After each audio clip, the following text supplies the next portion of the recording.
Sociedad de Alumnos de Hopkins aquí en México. Les doy la más cordial bienvenida a esta lluviosa tarde de viernes, donde seguramente hoy vamos a hacer un viaje en el tiempo a través de nuestra casa, de nuestro hogar, que es la Tierra, que es el planeta Tierra, tercero del Sol, donde tenemos en la tarde del día de hoy una experta que nos va a hablar o a detallar todas aquellas características que no conocemos de cómo es que la Tierra ha evolucionado en el tiempo. Quiero también darle la bienvenida a la señora Marcela Rubalcaba, que nos está acompañando aquí hoy, que coordina el Círculo de Ganadores aquí del hospital, que es un programa brillante en la atención de los pacientes con cáncer.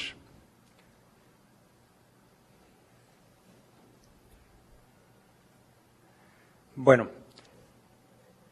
las siguientes 3 conferencias que hemos planeado para que nos acompañen en futuros eventos consisten en una secuencia de tres pláticas. Hoy vamos a comenzar con la primera, que es la historia climática de la Tierra.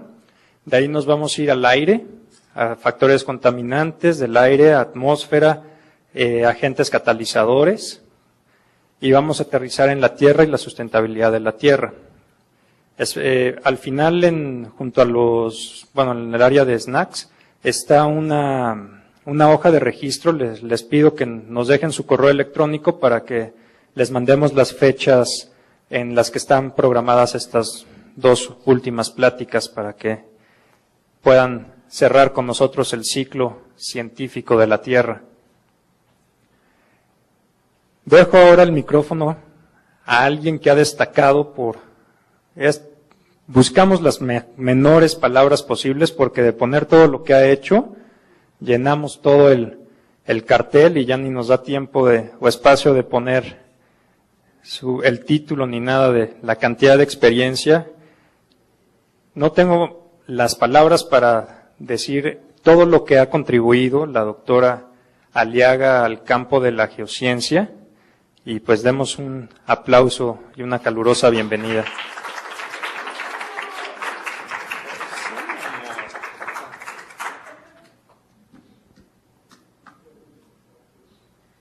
Hola, buenas tardes.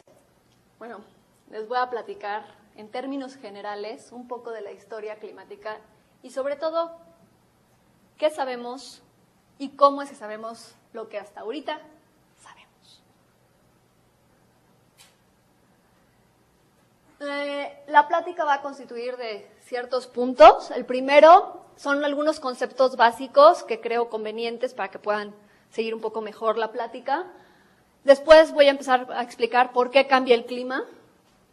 Después, evidencias que tenemos nosotros para saber que existe el cambio climático.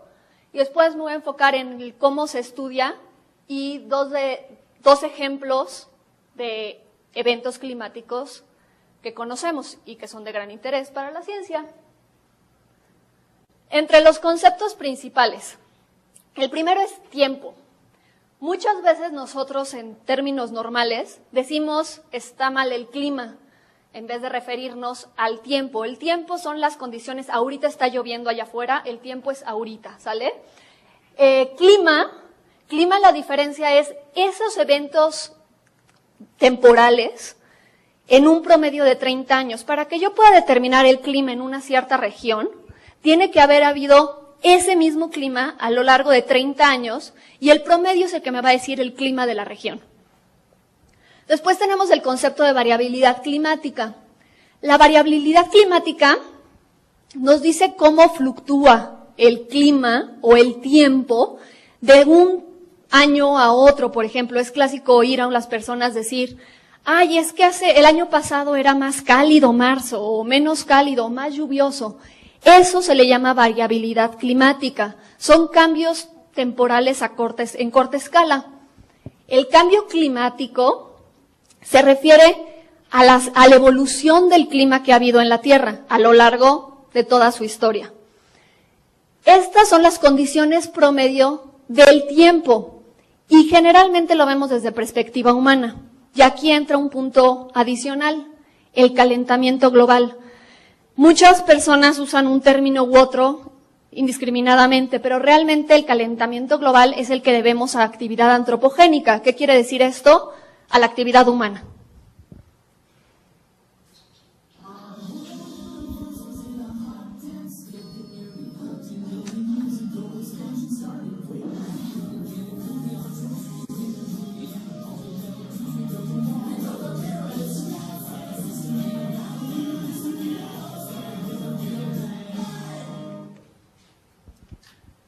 Bueno, ¿qué sabemos hasta ahorita del clima? Primero que nada, tenemos que tener claro que el cambio climático se ha dado en los 4 millones de años que hay de la Tierra. Todo desde que empezó ha habido evolución del clima. ¿Pero por qué cambia? Entre las cosas que sabemos, esta es una de las principales, la composición de los planetas. Si nosotros comparamos la composición del planeta Tierra con Venus y Marte, que son los otros de los planetas terrestres, en el caso de Mercurio es tan chico y está tan cerca del Sol que prácticamente no tiene atmósfera, entonces no tenemos punto de comparación. Pero en el caso de Venus y Marte hay un factor que los dos tienen, que es relevante para la ciencia. Ambos, su componente principal es el CO2. Mientras que para la Tierra el CO2 se encuentra en concentraciones casi traza y el componente principal es el nitrógeno. Nosotros siempre oímos las emisiones de CO2, la emisión de gases de tipo invernadero y demás. Son gases que están algunos de ellos en composición natural, o sea, es parte de la composición natural de la atmósfera. Ya poco a poco vamos a ir viendo que el problema es cuando hay aportes extra y que no sabemos cómo van a afectar. Pero entonces, ¿qué fue lo que le pasó a ese CO2? Porque si los otros dos planetas que tenemos alrededor, su composición era CO2 la atmósfera, ¿qué le pasó en nuestro caso? Que cambió. La grandísima diferencia que tenemos son los océanos. En el caso de la Tierra, los océanos sirven como reservorio de esa composición de CO2 atmosférico. Lo que pasa es el efecto de la cerveza o la Coca-Cola. Nosotros sabemos que cuando estamos tomando una coca o una cerveza, si es fría, todo el mundo dice, sabe rico. Pero si la dejas después de un tiempo, ya no sabe bien. ¿Por qué? Porque se le salió el gas. En términos coloquiales, se le salió el gas. ¿Qué pasa? Hay un equilibrio químico que existe con los gases y el agua. Hay una constante de disolución de los gases en el agua. El CO2, por la concentración que tenga en el aire, va a llegar a un equilibrio con el océano, que va a depender de la temperatura ambiental y de la temperatura también del océano, por ejemplo. Sin embargo, si yo incremento la cantidad de CO2 atmosférico, en principio, por equilibrio químico, debería de aumentar la concentración de CO2 en los océanos. Sin embargo, hay tiempos de respuesta diferente. Una vez que el CO2 entra al océano, poco a poco, por la presión de los océanos, se va sedimentando. Y esos sedimentos, ahora nosotros los vemos en el mármol de la casa. Ahí está nuestra corteza terrestre. Todo lo que nosotros vemos de CO2 en otros planetas está en los carbonatos. En este caso, esta foto es del metro. Son unos fósiles en el metro, en un mármol. Son carbonatos y ahí se mantiene el CO2 atmosférico que podemos comparar de los otros planetas. Este es un ciclo, por lo tanto, si yo afecto una parte del sistema, voy a hacer un efecto, digamos, dominó. Voy a hacer que todo lo demás se altere y poco a poco se va a reequilibrar o a alterar finalmente por completo, según sea el caso. Para esto, más de lo que les decía, depende cómo lo modifico, qué es lo que va a pasar. Hay unos ciclos de retroalimentación. ¿A qué se refiere a esto? Si yo altero el sistema, ¿cómo va ese cambio a afectar al resto del sistema, al resto del planeta? Los ciclos de retroalimentación negativos Por ejemplo, el aumento en el CO2 va a generar que el planeta solo se vaya modulando. Una gran contaminación, se disuelve en el agua, se forman los carbonatos y sigue el sistema. Entonces se regenera el equilibrio. Sin embargo, tenemos los ciclos de retroalimentación positivos en los que un evento genera el efecto dominó que no se puede restablecer. Se genera un problema que no podemos ir para atrás. Por ejemplo, la presencia del hielo. Cuando nosotros sabemos de épocas de grandes glaciaciones, uno de los problemas que tenemos para regresar a condiciones templadas es que a mayor frío, cuando yo tengo casquetes polares, es lo mismo que nos pasa cuando nosotros estamos vestidos de claro o de oscuro en el sol. Si estás vestido de claro, la luz se rebota, se le llama, digamos que un efecto albedo, así es el término que se utiliza. El efecto albedo dice, en una superficie blanca se rebota más la luz y en una superficie oscura se absorbe. Si yo tengo casquetes polares, eso quiere decir hielo blanco, digamos blanco, lo que va a hacer es que va a reflejar más de la luz que entra del sol. Por lo tanto, el planeta retiene menos energía y va generando más frío, más frío, más frío, hasta que después de varios años, miles, hablando de tiempos geológicos, se puede restablecer el sistema. Pero ya por otro motivo, o sea, algún otro factor que ayudó para restablecerlo. Entre las cosas que sabemos que afectan el clima a mayor escala, se encuentran los ciclos de Milankovitch. Los ciclos de Milankovitch son variaciones externas al planeta que afectan el clima a lo largo de la historia en diferente escala. Por ejemplo, el primero es la variación en la excentricidad de la órbita terrestre. Este evento pasa aproximadamente cada 100.000 años.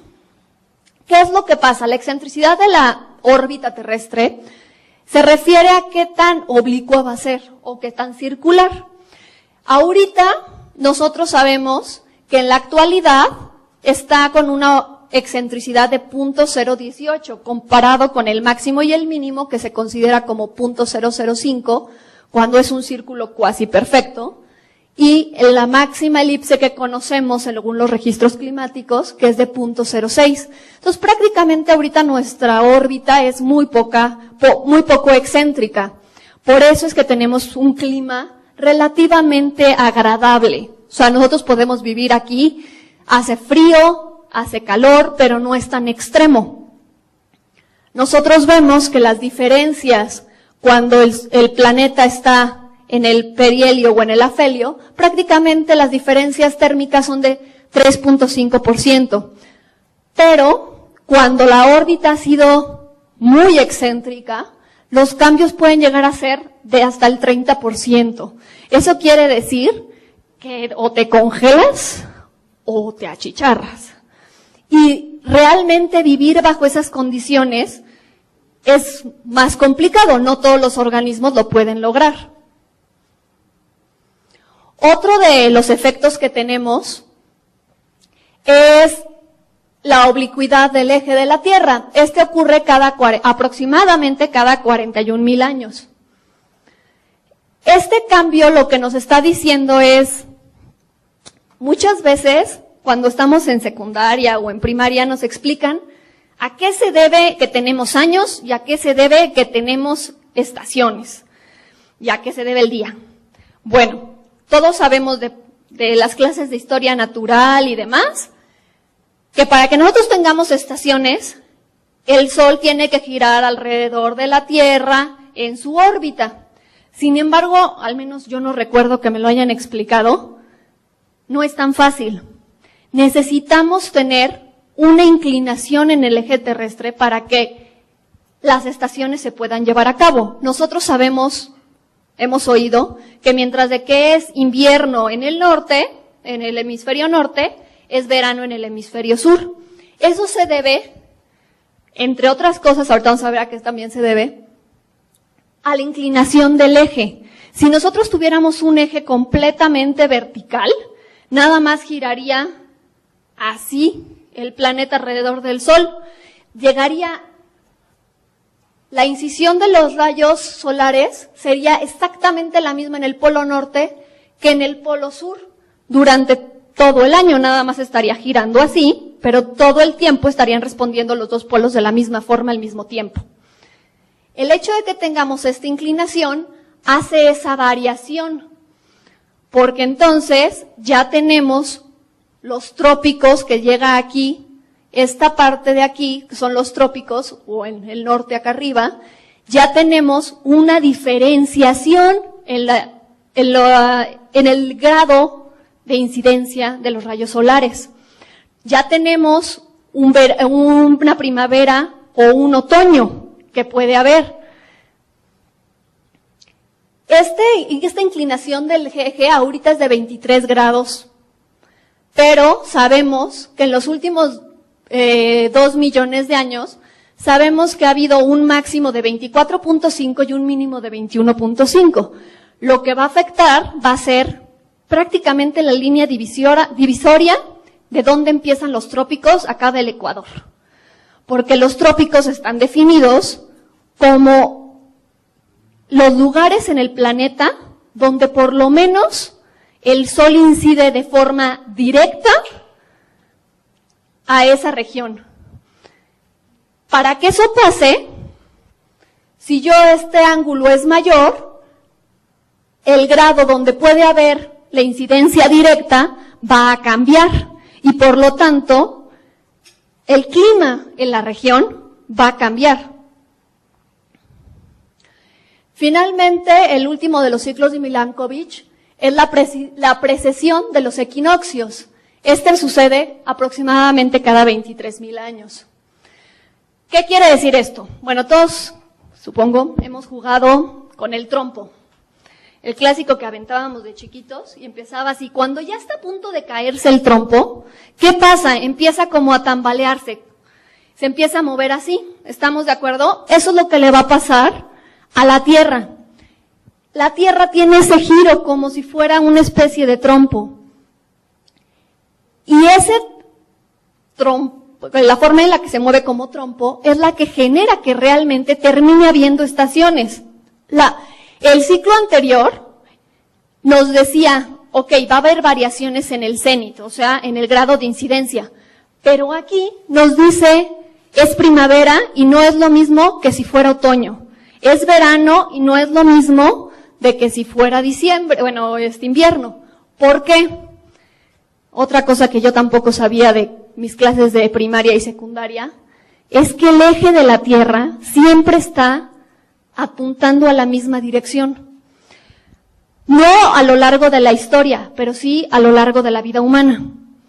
A lo largo de la historia, mueve, como tiene ese titubear en la parte de encima, puede estar cambiando dirección. Antes se dirigía hacia otra estrella, ahorita se dirige a la estrella polar. ¿Qué pasa con este efecto? Si yo tengo el eje con la inclinación que platicábamos antes, siempre viendo hacia el mismo punto y dando vueltas alrededor del Sol así, ahora sí puedo llegar a tener estaciones. ¿Por qué? Porque mientras de que yo estoy así, puedo aprovechar la luz.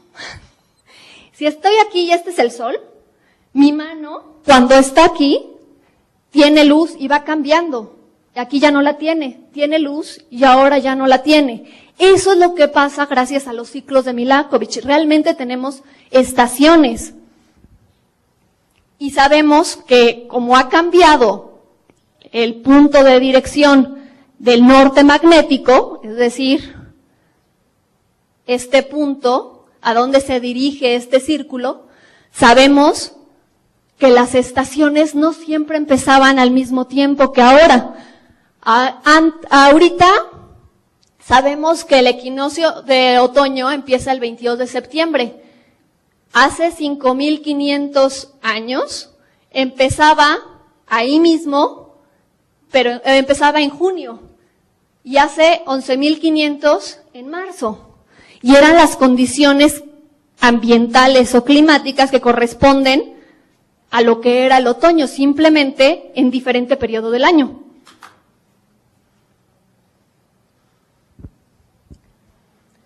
Otro efecto que tenemos, o otro problema que tenemos que afecta de manera natural al clima, es la posición de los continentes. Eso sí, todos nos han dicho desde primaria que había un supercontinente que se llamaba Pangea y que se rompió, y cuando se volvieron a acomodar los continentes ha tenido diferentes posiciones a lo largo de la historia.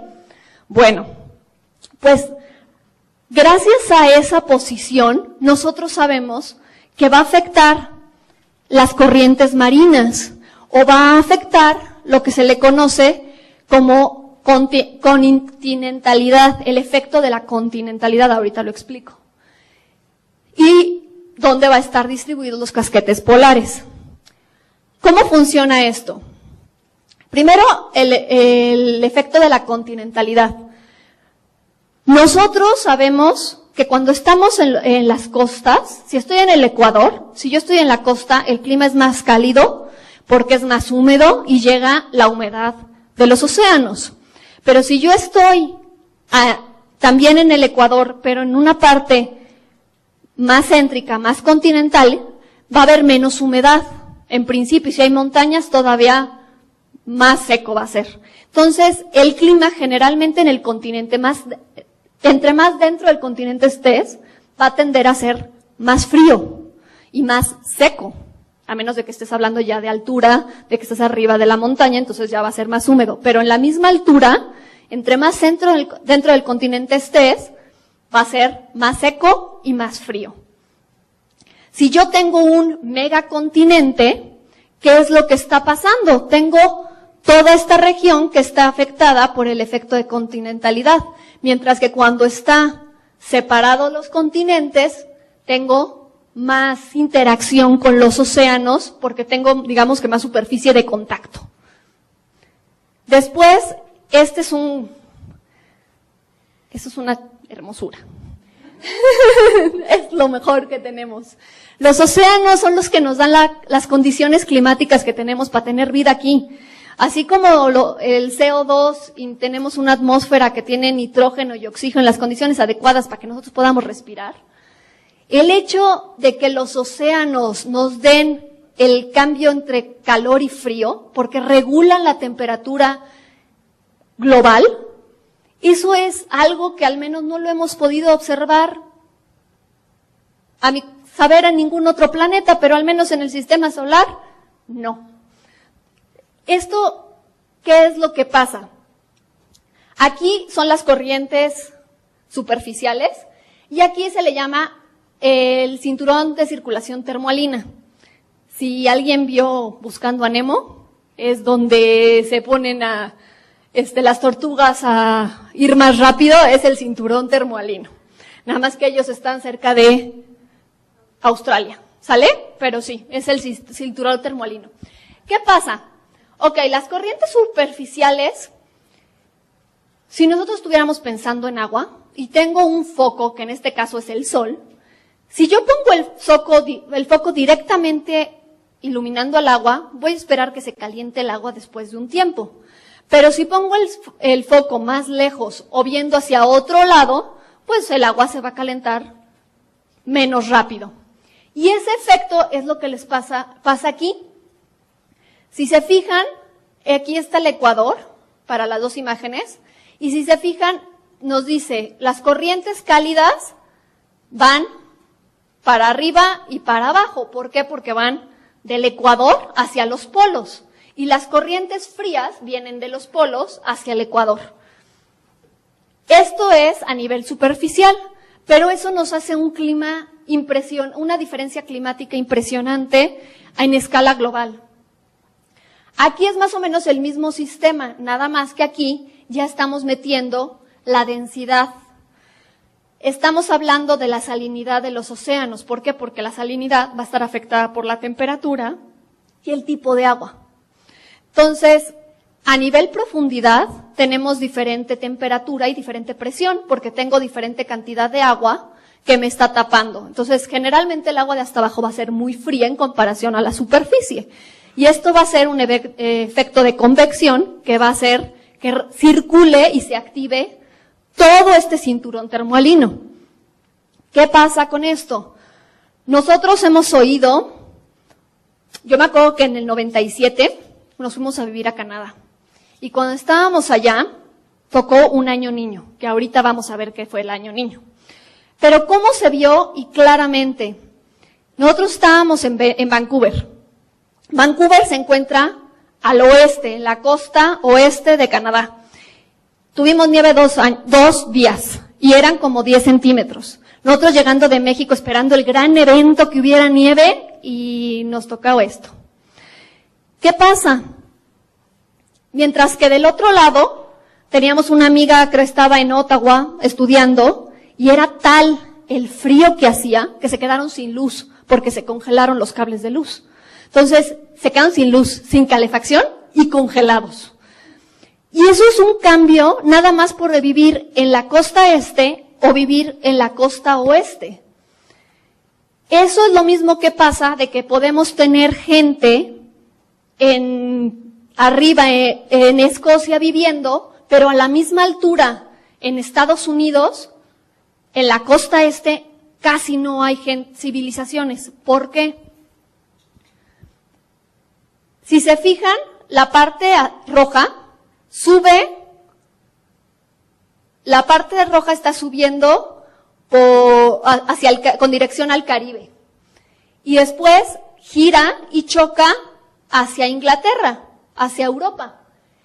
Este choque que viene en dirección al Golfo de México y después choca con Inglaterra, ese, por ejemplo, no estaba antes de que se cerrara el Canal de Panamá. Una vez que se cerró el Canal de Panamá, el océano, la corriente ya no podía seguirse y atravesar. Rebota y ahora se va hacia Inglaterra. ¿Qué pasa? Los ingleses deberían de estar muy agradecidos con nosotros, porque toda la humedad que se genera en el Caribe es por la razón por la que ellos tienen los jardines verdes por todos lados.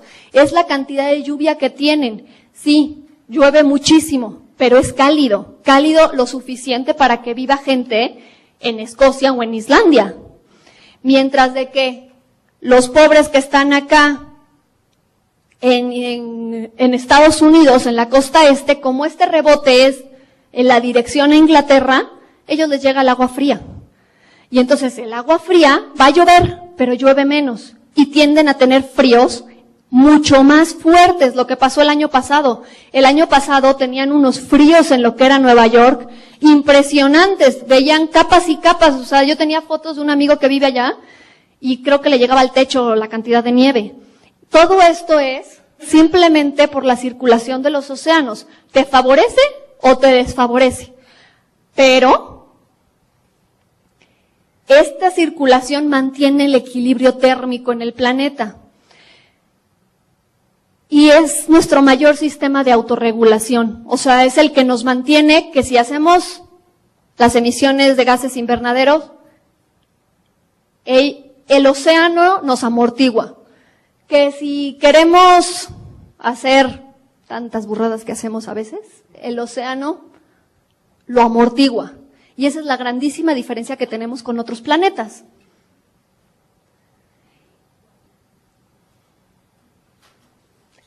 Otra de las variaciones que hemos notado, o que sabemos que existen, es la variación en la actividad solar. Esta imagen es de la página de la NASA. Se ha visto que el ciclo de las manchas solares tiene una ciclicidad de cada 11 años aproximadamente. Y lo que pasa, si se fijan aquí como va aumentando el ciclo, se va viendo más estas manchas amarillas claras a lo largo del ciclo.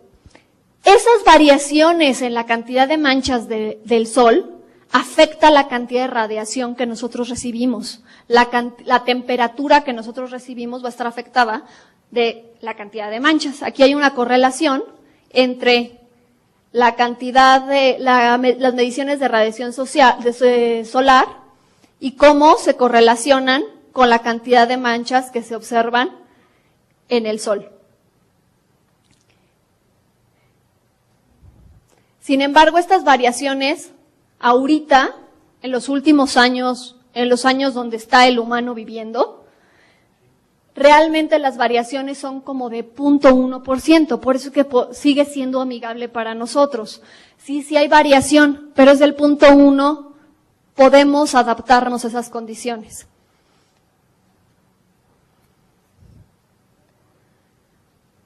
Entre los efectos de las variaciones solares, esta es otra cosa que me encanta, es el efecto del niño, precisamente, el efecto del niño y de la niña.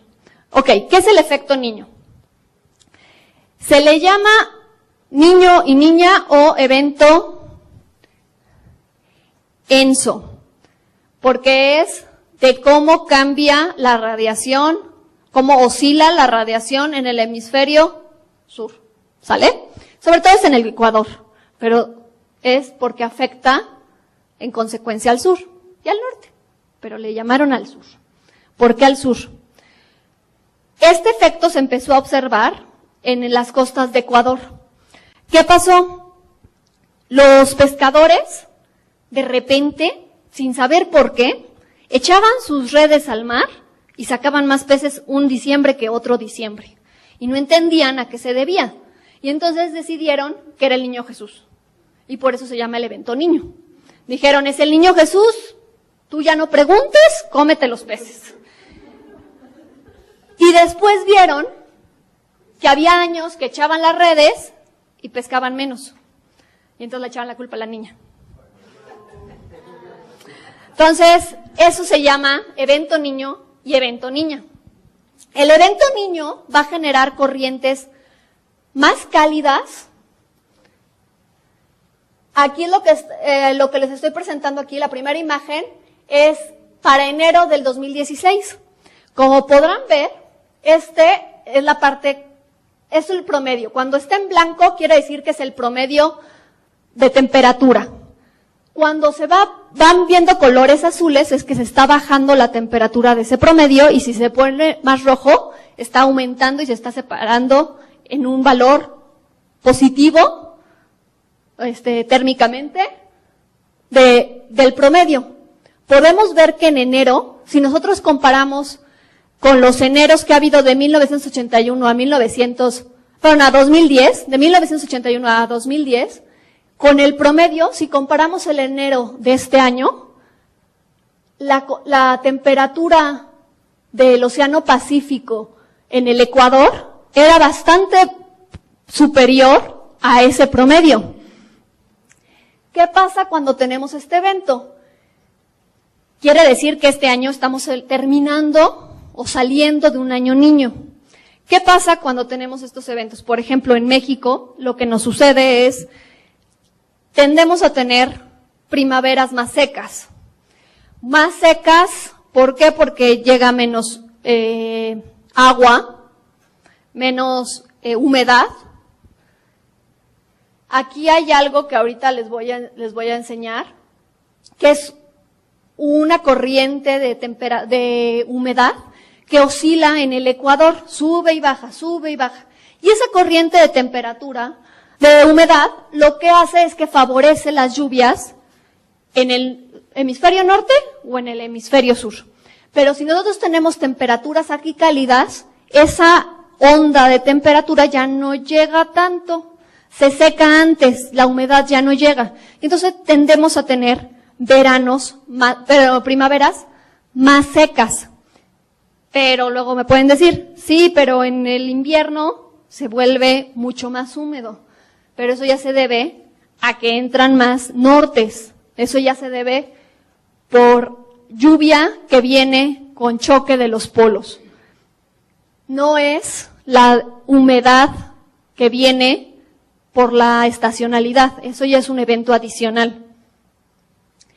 En julio del 2016, o sea, el mes pasado, parece que se está iniciando la niña. Si se fijan, ya empieza a verse aquí azul. Eso quiere decir que estamos en un periodo transicional. todos los modelos apuntan a que para octubre ya va a poder definirse claramente y establecerse como que la segunda mitad del año es año niña.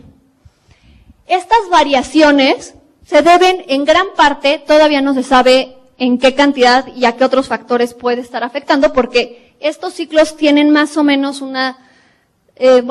tienen una ciclicidad de aproximadamente 7 años. Y las variaciones en las manchas es de 11, entonces puede haber otros eventos que estén afectando. Pero en gran escala, parece que son las manchas solares las que están modulando esto.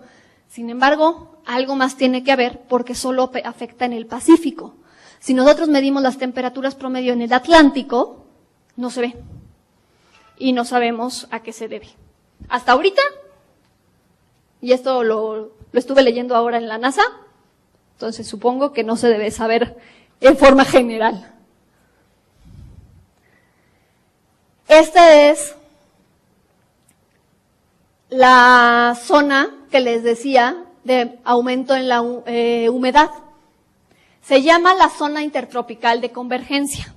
La zona intertropical de convergencia es esta humedad que nos llega entre mayo y octubre, que es lo que aquí en México se considera la temporada de lluvias. Y en temporada, lo que conocemos aquí como temporada de secas, es de noviembre a abril, y si se fijan se ve amarillo. Esa parte amarilla se refiere a que hay menos humedad en el ambiente y se les llaman celdas de alta presión. Simplemente el aire no permite que llegue el aire caliente y choque con el aire frío, por lo tanto no llueve.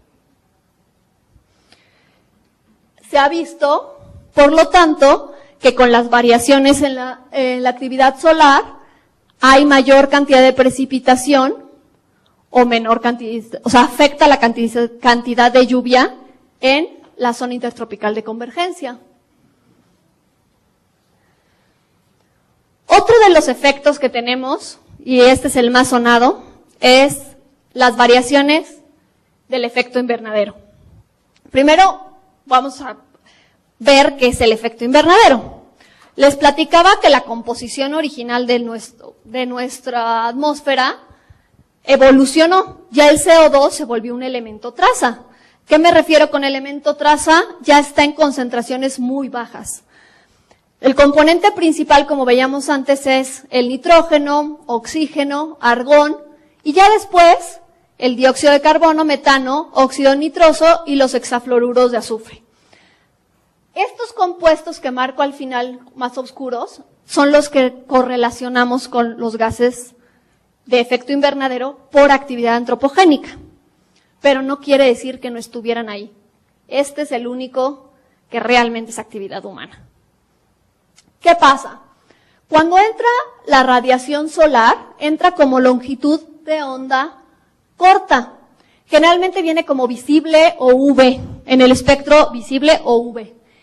¿Qué está pasando? Esta luz entra de forma directa a la Tierra y la atmósfera logra rebotar aproximadamente el 30% de la temperatura, de la radiación. El 20% prácticamente se queda absorbido en la atmósfera, principalmente como rayos UV.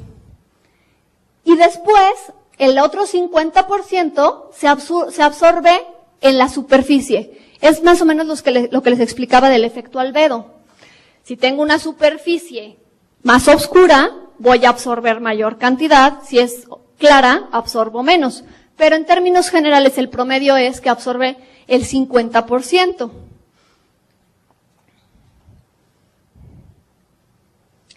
Sin embargo, una vez que el planeta absorbe esa energía, nosotros sabemos que un cuerpo caliente emite radiación. O sea, tú puedes sentirlo caliente una vez que ya el cuerpo se calentó. Esa radiación que saca va a venir como radiación infrarroja. Quiere decir que le quitó energía. El Sol es una estrella mucho más grande, que tiene mucho más energía para dar, por lo tanto viene como luz visible o ultravioleta, pero como la Tierra prácticamente la energía que tiene es la que absorbió del Sol, va a tener mucho menos para poder regresar. Y ese poquito que da lo regresa como radiación infrarroja. ¿Qué es lo que pasa? Entra parte y rebota a la atmósfera otra parte. Y se hace un efecto cadena que va así rebotando alrededor de la atmósfera. Eso pasa de forma natural. El efecto invernadero es benéfico para nosotros. Si no existiera el efecto invernadero, la temperatura sería al menos 33 grados menor a la que tenemos ahorita. Entonces, la temperatura promedio global sería posiblemente vivible, pero bastante sufrible. Sin embargo, el problema de lo que oímos nosotros del efecto invernadero es las emisiones por actividad humana. Nosotros hemos incrementado la concentración de dióxido de carbono, de metano, de óxido nitroso, de los hexafluoruros de azufre, de ozono y de otros más. ¿Qué pasa con esto? Estas moléculas absorben energía y a la hora de absorber energía no permiten que cuando la Tierra quiere sacar temperatura o radiación, no permiten este rebote y la regresan al planeta. Y entonces se vuelve un efecto de, entró lo del Sol, reboté parte, pero como no la dejé salir, se vuelve a meter. Y después tenemos otro rayo por otro lado que sigue entrando. Entonces tenemos un input constante y no estamos dejando que la Tierra libere la misma cantidad de energía que debería de poder liberar. Entonces, eso es lo que nos está generando lo que ahora conocemos nosotros como el calentamiento global. Y por eso es que los que estudian contaminación de atmósfera les preocupan tanto las concentraciones de estos elementos, saber si aumentó o disminuyó esta concentración para saber cuánta de la energía se va a poder rebotar o liberar. Bueno, algo que me faltó decirles. El principal gas de efecto invernadero, lo crean o no, es el agua. El agua, el vapor de agua, es el principal causante del efecto invernadero, pero de una forma natural. Las moléculas de agua absorben muchísimo más energía que el dióxido de carbono y las demás moléculas que nos preocupan, pero eso siempre ha estado ahí. Esa es la parte benéfica. El problema son las que nosotros estamos adicionando y que no sabemos cuál va a ser la respuesta del planeta. Nosotros sabemos que es un equilibrio, es la imagen que les mostraba al principio. Pero variaciones en el efecto invernadero podrían alterar este equilibrio. Por ejemplo, la actividad biológica. Si nosotros hemos oído lo de la deforestación, si nosotros cortamos y talamos árboles, ¿qué es lo que queda abajo? Queda un suelo erosionado, un suelo posiblemente oscuro, que ¿qué va a hacer? Va a absorber más energía y va a aumentar el calentamiento global o el cambio climático, como lo queramos ver. Pero como ya es el efecto humano, ya sería el calentamiento global. También la actividad biológica, la materia orgánica en el suelo genera CO2. El descomponer la materia orgánica genera CO2. Todo eso, el tener suelos activos o suelos erosionados, todo eso nos va a generar un problema en la cantidad de CO2 que se emite al ambiente. También lo que les comentaba, la tasa de erosión. Si yo taladré, el suelo se vuelve más árido y la tasa de erosión va a cambiar. Si tengo una tasa de erosión mayor o menor, va a afectar la contribución de CO2 que va a llegar a los océanos. La actividad volcánica. Esta es otra de las cosas lindas del planeta. La actividad volcánica y la actividad tectónica. Aquí tenemos la actividad volcánica. Nosotros sabemos que la actividad volcánica emite gases, sin importar de qué fue la emisión. ¿A qué me refiero? Pudo haber sido cenizas, magma, o sea, puede ser de diferente tipo una erupción volcánica. Sin importar, va a haber emisión de gases a la atmósfera. Va a haber vapor de agua, pero sabemos que va a haber gases tóxicos, entre ellos CO2 y otros gases que generan efecto invernadero. Tan es importante este tipo de eventos que no sé si recuerdan hace 2, 3 años que se tuvieron que cerrar todos los aeropuertos en Europa porque hubo un volcán en Islandia que hizo erupción. Afectó la atmósfera de prácticamente todo el continente, al grado que tuvieron que cerrar los aeropuertos. Si yo tengo todo el cielo cubierto con gases tipo invernadero, ¿qué va a pasar? Cuando llegan los rayos solares a querer incidir en la atmósfera cubierta con partículas, se va a rebotar. Y entonces no solo vas a tener contaminación y un aire que no quieres meter a tus pulmones, sino que también vas a tener un cambio en el clima. Va a llegar menos luz a esa región. Y la actividad tectónica, que es la que muestro acá, nosotros sabemos que en lo que les comentaba de cómo se van cambiando, cómo van moviéndose los planetas. Eso se le llama la tectónica de placas, cómo se están moviendo los continentes y las placas tectónicas. Sabemos que hay placas que están chocando, como es lo que pasa en San Andrés, la falla de San Andrés. Ahí están chocando. Pero tenemos zonas en las que se expande. Se le llama, por ejemplo, la dorsal del Pacífico. Si ustedes googlean, si se meten a Google Earth, por ejemplo, Google Maps, creo que Google Earth es mejor para eso. Si se ponen a observar la parte donde está el Océano Pacífico, van a ver que el planeta se ve estriado. Se ve cicatrizado. Literalmente como si tuviera una cicatrización muy fea. Esa cicatrización quiere decir que ahí se está generando corteza nueva y está empujando el resto de las placas tectónicas porque está generando material nuevo. ¿Cómo se forma? Por medio del magma que sube por esas grietas y se enfría y forma nueva corteza. Pero nosotros sabemos que el magma está caliente. Entonces, si yo tengo un magma caliente en contacto con el océano profundo, ¿qué voy a hacer? Voy a calentarlo. Y a la hora de calentarlo voy a tener el efecto similar a lo que les comentaba de la Coca-Cola o la cerveza. Le voy a sacar el gas. Y además voy a modificar la temperatura de los océanos. Los animales que viven ahí van a estar con diferente temperatura.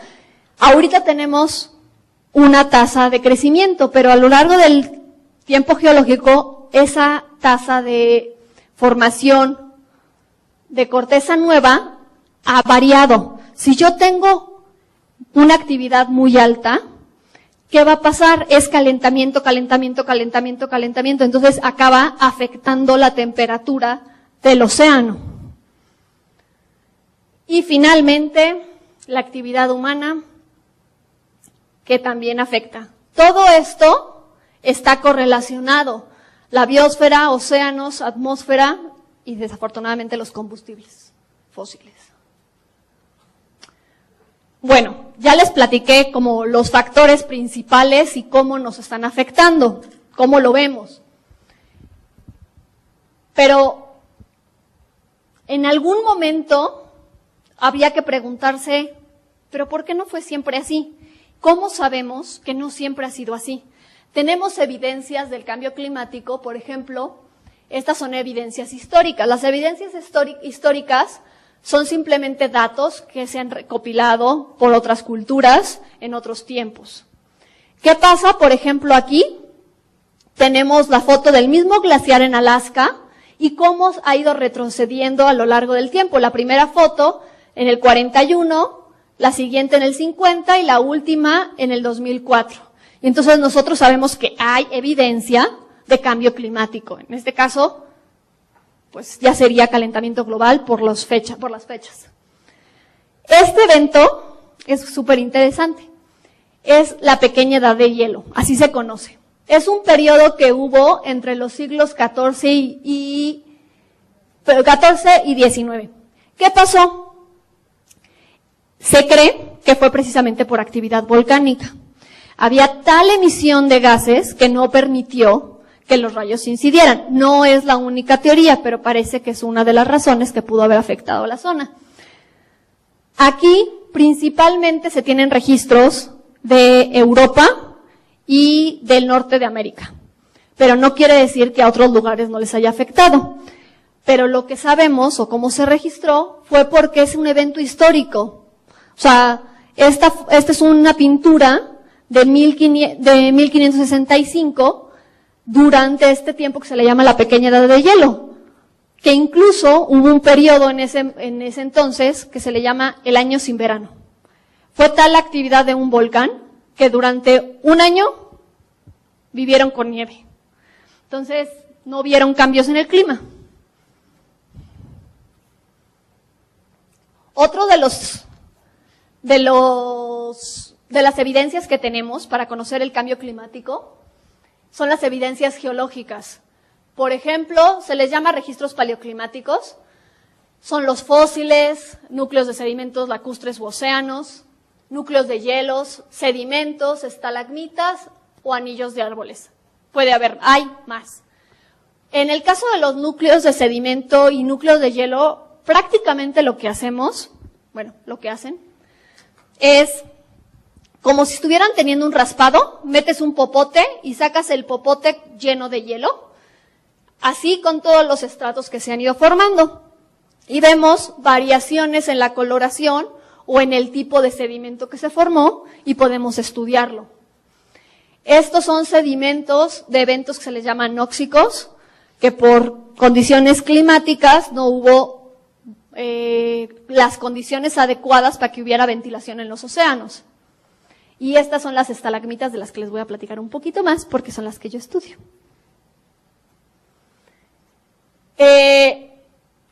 ¿Cómo se estudia y para qué estudiarlo? ¿Se acuerdan que en el 2012 estuvieron diciendo se va a acabar el mundo, catástrofe global, cuidado, nos estamos muriendo? Bueno, sí, pero no. Y ahorita vamos a ver por qué. Una de las cosas que pasó es hay que ir estudiando todo, pero entre más conozcas, haces una interpretación mucho más adecuada. Entonces, aquí les pongo que al principio creíamos que nos íbamos a achicharrar y resulta que lo único que pasó es que se les acabó la roca. ¿Cómo estudiamos, por ejemplo, las estalagmitas? Las estalagmitas nos sirven porque van creciendo por capitas, una encima de la otra. Ahorita les voy a explicar el proceso de formación, pero básicamente nos sirven porque van formando capitas consecutivas. Yo sé que la capa que está acá abajo tiene que ser más vieja que todas las subsecuentes. Por lo tanto, esta estratigrafía cronológicamente ordenada nos permite darle una temporalidad a los eventos y además se pueden fechar por series de uranio. Esos son métodos radiométricos, métodos con isótopos de uranio y torio. En las cuevas sabemos que prácticamente están inalteradas hasta que llega el hombre y las altera, pero mientras de que no llegue un hombre y las altera, el registro se mantiene intacto o cuasi intacto. Depende de la selección de la cueva que hiciste.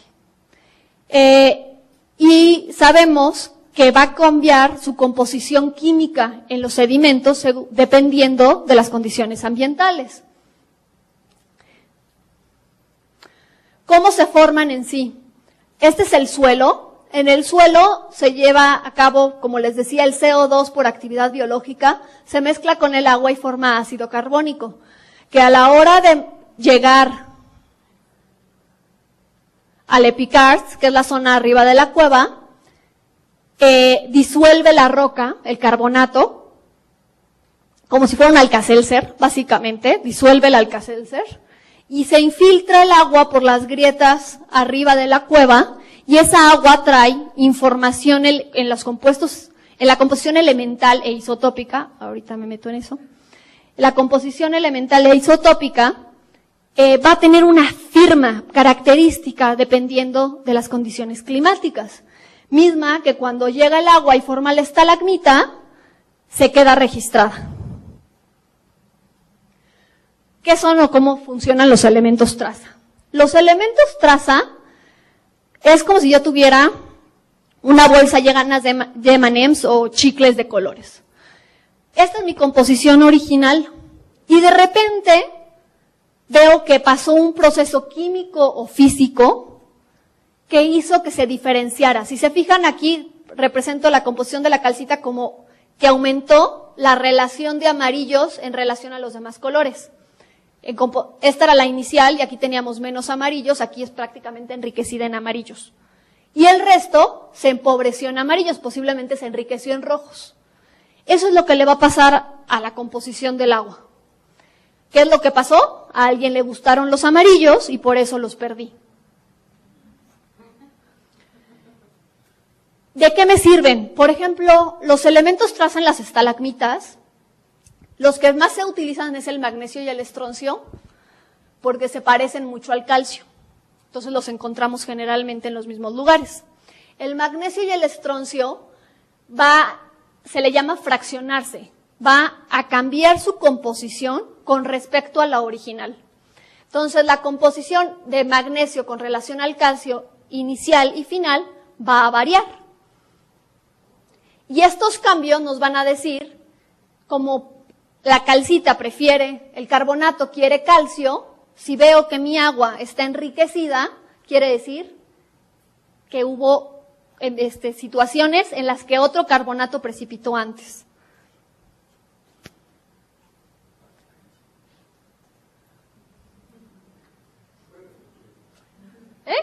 ¿Sí?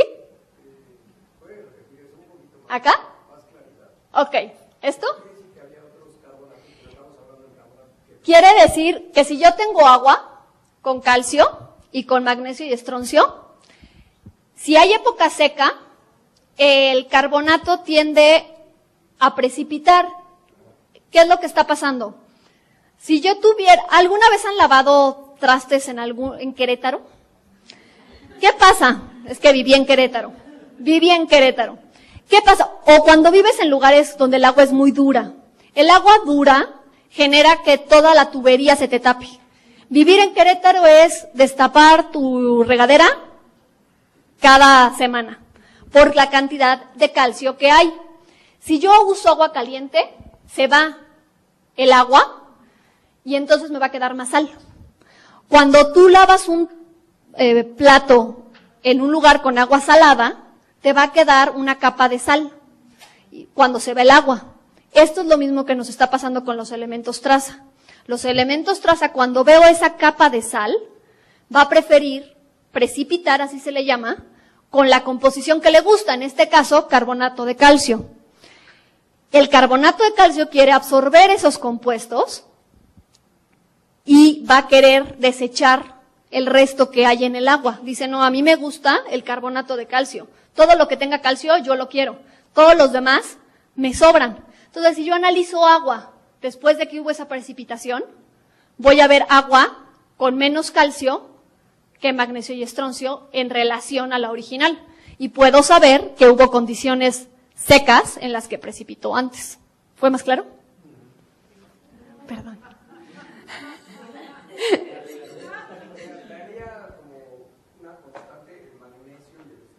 ¿Cómo? Para usted sería constante que siempre hay magnesio y estroncio. Tiene. Sí, pero domina el carbonato y baja la cantidad de agua que precipita. Sí. Y así lo Sí, lo que estoy viendo es, si fuera la misma todo el tiempo es un 0. Yo lo que veo es que pongo ese 0 y veo aumentó, bajó, aumentó, bajó. Ok, aumentó el magnesio con relación al calcio, entonces es más seco. Bajó la cantidad de estroncio en relación al calcio, quiere decir que era más húmedo. Y ya, luego como una oscilación con referencia a la composición 1 a 1, casi. Ahí tendría que considerar el agua que ya existe ahí, la precipitación, los 366 días del año o siglo, y si hay más o menos humedad y si el terreno es propicio, porque el diente en la actualidad tiene estroncio y así se sabe antecedentes de mucho tiempo. Y también tiene marfil, que son componentes químicos. Sí, pero si quiere ahorita le platico. todo eso afecta, pero se vuelve despreciable. Se vuelve despreciable porque la roca que está arriba de la cueva es la misma. Y entonces... No, pero entonces ya no hay cueva. Si ya no hay cueva, ya no me sirve esa estalagmita. No. No, porque necesito un techo en la cueva. Sí. Si quiere ahorita le explico. ¿Sigo? Va. Ok. Relaciones isotópicas. Las relaciones isotópicas son los isótopos generalmente que usamos de hidrógeno y oxígeno. Las composiciones isotópicas nos dicen, hay un isótopo que es más pesado, quiere decir que es más grandote que otro. Y esa diferencia entre quién es más grande y más chiquito va a ser que prefiera quedarse cerca del mar o lejos del mar. Y entonces yo puedo saber la composición química o las condiciones en la que esa agua precipitó. Si yo analizo agua cerca de una montaña, generalmente voy a tener del menos pesado en comparación al más pesado. Si estoy más cerca del océano, más cerca de mi origen, voy a tener más del pesado que cuando estoy acá arriba. Y esas diferencias me van a decir también relaciones climáticas. Por dónde estoy, si estaba, quizá antes el mar estaba aquí y no acá, por así decir. ¿Cómo los estudiamos? Nosotros analizamos toda la estalagmita y vemos estas variaciones y obtenemos estas gráficas, básicamente. Vemos aumentos y disminución, según el elemento que estoy manejando.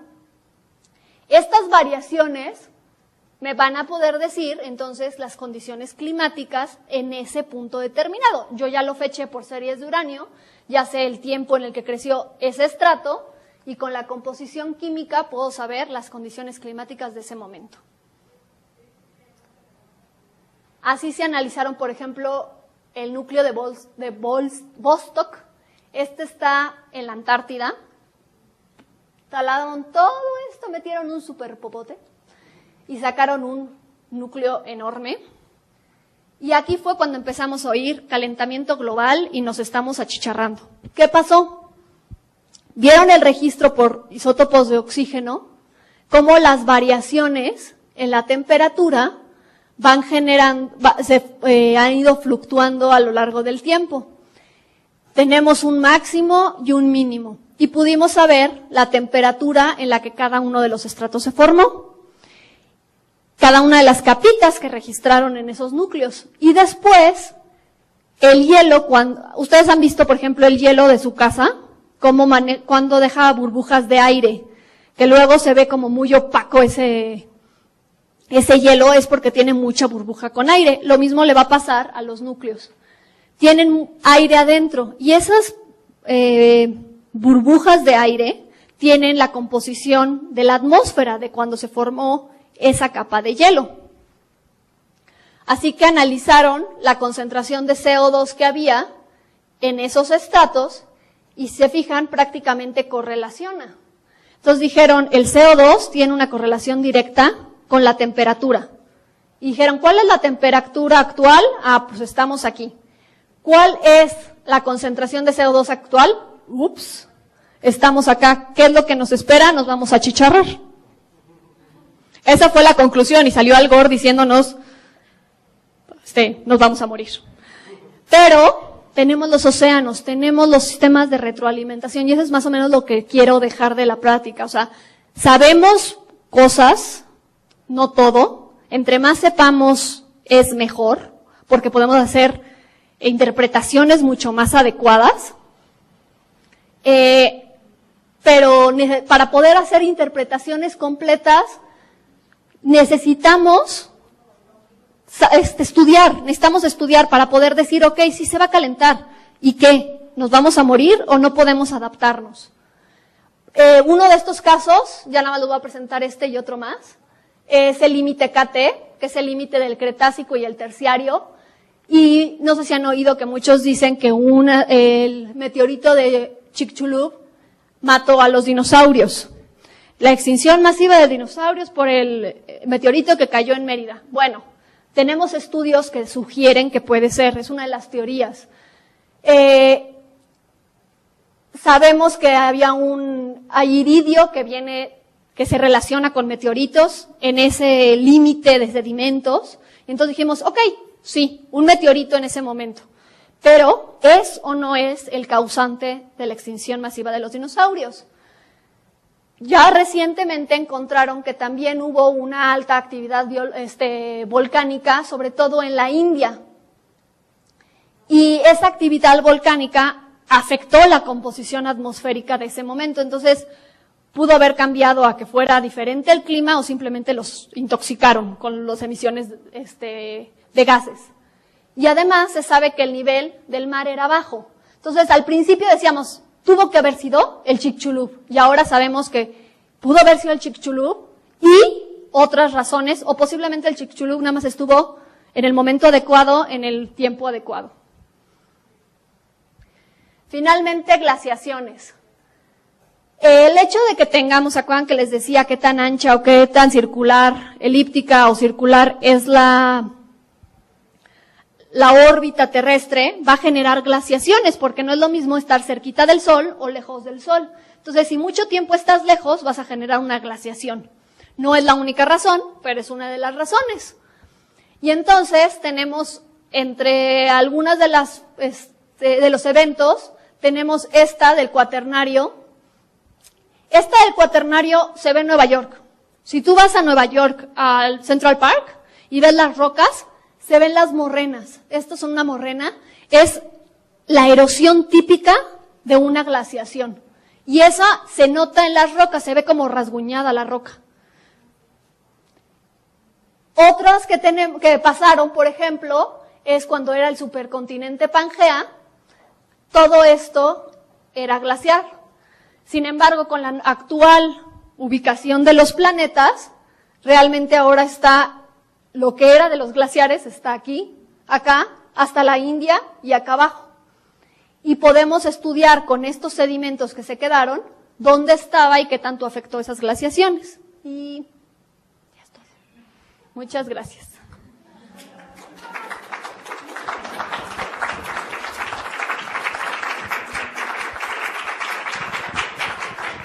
Bueno, muchísimas gracias a la doctora Aliaga por compartir tanta información con nosotros hoy, que al igual que todos nosotros, nuestro hogar, la Tierra, ha cambiado, y que esto nos sirva como una retroalimentación, como un punto de reflexión de que tirar la basura a la calle o llevar el coche a afinar son pequeñas contribuciones que globalmente sí tienen una traducción y sí tienen un significado. Hace un par de meses, 1 o 2 meses, el Premio Nobel Mexicano de Química, Mario Molina, confirmó que la capa de ozono está restableciendo su daño, y todo esto por la influencia de las políticas mundiales sobre la emisión de gases con efecto invernadero. Así que agradecemos mucho a la doctora Aliaga, y espero que por favor nos hayan dejado sus datos en la hoja de registro para que los invitemos a las siguientes conferencias para seguir abordando nuestro ciclo científico. Muchas gracias y buenas noches.